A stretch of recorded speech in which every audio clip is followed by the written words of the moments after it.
Halo sobat-sobat guru semua, jumpa lagi di channel saya ini. Pada video kali ini saya akan membagikan informasi tentang kisi-kisi soal P3K Guru tahun 2022. Karena perlu kita pahami bersama untuk bisa memahami dan menjawab soal dengan baik, itu kita harus bisa menguasai apa saja batasan dan kisi-kisi soal yang akan keluar pada tes soal P3K tahun ini.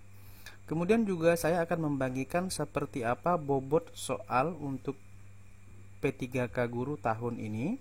Namun sebelum lanjut, jangan lupa untuk terus mendukung channel saya ini dengan cara klik tombol subscribe, kemudian like dan tuliskan pendapat Anda di kolom komentar, serta bagikan video saya ini. Oke, sobat-sobat guru semua, langsung saja kita akan melihat kisi-kisi soal P3K Guru tahun 2022. Nah, yang pertama di sini adalah ada kisi-kisi tentang kompetensi teknis. Ini adalah kisi-kisi tentang bidang ataupun keahlian dari masing-masing guru. Kemudian di sini ada kompetensi manajerial. Ini adalah kisi-kisi soal yang berkaitan dengan sikap dan perilaku kita jika sudah menjadi seorang ASN, dalam hal ini adalah P3K Guru. Kemudian yang kompetensi sosiokultural, ini berkaitan dengan sikap dan perilaku kita jika sudah ditempatkan oleh pemerintah di tempat tugas kita masing-masing, karena nanti di penempatan itu kita akan menemui dan berinteraksi dengan masyarakat yang majemuk dan seperti apa sikap kita. Kita lihat dulu yang pertama, kompetensi teknis. Kompetensi teknis ini adalah kisi-kisi soal yang berkaitan dengan materi dan bidang dari jurusan kita masing-masing. Jika kita menjadi atau sebagai guru PPKN, maka materi kita adalah PKN, dan begitu juga dengan kita yang jurusan sosiologi, kuasailah materi tentang sosiologi. Dan di kompetensi teknis ini juga perlu sobat-sobat guru pahami betul tentang adanya berbagai macam jenis perangkat pembelajaran, kemudian evaluasi dalam pembelajaran, kemudian penilaian, bentuk penilaian. Kemudian di sini juga kuasai tentang model pembelajaran, metode pembelajaran, pendekatan pembelajaran. Kemudian ada tujuan pembelajaran, dan juga perlu diingat biasanya di kompetensi teknis ini juga akan muncul kasus-kasus yang sering kita alami dalam pembelajaran sehari-hari dan bagaimana cara kita atau solusi kita untuk menyelesaikan permasalahan-permasalahan yang kita alami tersebut. Selanjutnya, kompetensi manajerial. Sudah saya sampaikan di awal, kompetensi manajerial ini adalah berkaitan dengan sikap dan perilaku kita jika sudah menjadi ASN. Nah, di sini yang akan keluar itu soalnya yang pertama berkaitan dengan integritas. Perlu sobat-sobat pahami bahwa integritas itu adalah sikap ataupun kemampuan yang berpegang teguh pada nilai-nilai karakter, misalnya nilai tentang kejujuran, tanggung jawab, disiplin, dan kepedulian yang tinggi.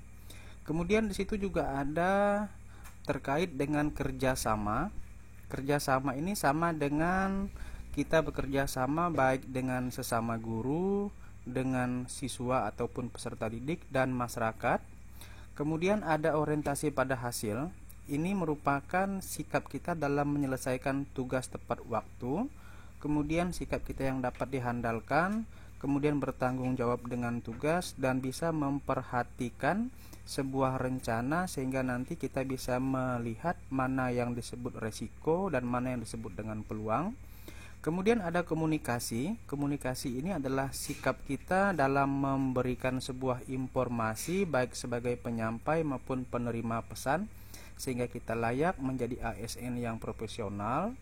Kemudian ada pelayanan publik. Pelayanan publik ini adalah kita memberikan pelayanan kepada masyarakat umum, dalam arti di sini sebagai seorang ASN kita itu bukan dilayani tetapi kita menjadi seorang pelayan. Kemudian ada pengembangan diri dan orang lain. Nah, sebagai seorang ASN kita itu juga harus bisa mengembangkan diri lagi, mengembangkan profesional dan bidang kita, dan mengembangkan orang lain di dalam masyarakat. Dan ada juga pengambilan keputusan. Perlu sobat-sobat pahami, biasanya di soal pengambilan keputusan ini kita dihadapkan pada dua pilihan yang kita anggap sama pentingnya. Jadi gambaran soalnya kurang lebih seperti itu. Kemudian ada yang namanya mengelola perubahan. Nah, di sini sobat-sobat guru pahami bahwa sebagai seorang ASN di abad yang sudah begitu berkembang ini, kita akan mengalami begitu banyak perubahan dan kita harus mengelola sendiri perubahan itu seperti apa untuk kemajuan bangsa dan negara kita. Kemudian yang selanjutnya adalah kompetensi sosiokultural. Nah, ini tadi sudah saya sampaikan, ini adalah sikap dan perilaku kita jika sudah berada di tempat penugasan kita, karena kita akan berinteraksi dengan masyarakat yang begitu berbeda dan majemuk. Nah, di sini sobat-sobat bisa melihat yang pertama itu adalah kepekaan terhadap perbedaan budaya. Nah, biasanya berkaitan dengan kepekaan terhadap perbedaan budaya ini, kita diminta untuk menentukan sikap dan perilaku kita jika kita berada di tempat itu mungkin akan berbeda dengan kita suku, agama, dan budaya. Jadi bagaimana sikap dan perilaku kita dalam hal menyikapi perbedaan budaya itu. Kemudian di sini ada kemampuan berhubungan sosial. Nah, ini juga kisi-kisi soal yang biasanya berhubungan dengan kemampuan kita dalam berhubungan dengan orang-orang yang berbeda ataupun dalam masyarakat yang sangat majemuk di tempat tugas kita nanti. Kemudian juga ada kepekaan terhadap konflik. Nah, ini biasanya berkaitan dengan soal-soal di mana di tempat tugas kita itu kita seringkali menemukan ataupun mendapatkan suatu konflik dan bagaimana sikap kita untuk menyelesaikannya ataupun melalui konflik yang ada. Kemudian di sini juga ada pengendalian diri. Pengendalian diri ini berarti adalah suatu sikap dan perilaku kita untuk mengendalikan diri jika menemui suatu perbedaan ataupun kemajemukan di tempat tugas kita. Dan yang terakhir ini berkaitan dengan empati atau sikap kita, toleransi kita atau sikap baik hati kita ketika berada di tempat tugas setelah kita menjadi seorang ASN nanti.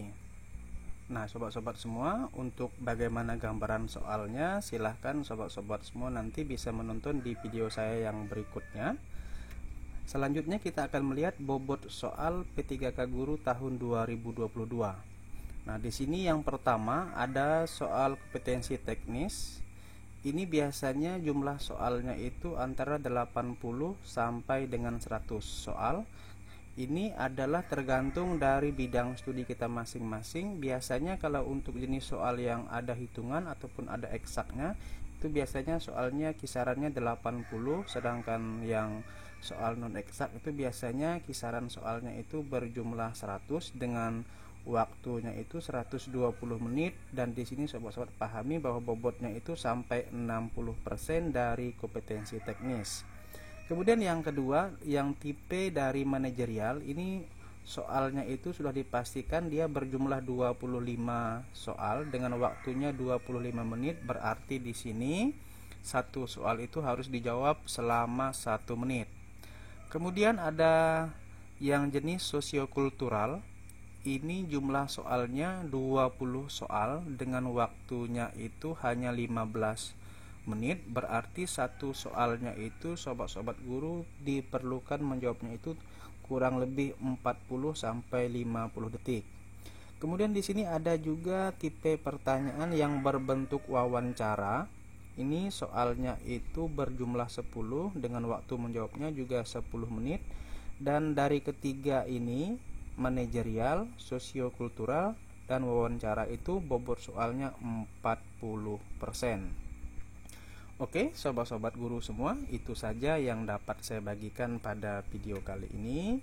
Semoga bisa bermanfaat untuk sobat-sobat semua dan semoga sukses dan lulus di tahun ini. Sekali lagi jangan lupa untuk mendukung channel ini dengan cara klik tombol subscribe, like, komen, dan bagikan video ini dengan cara klik tombol share.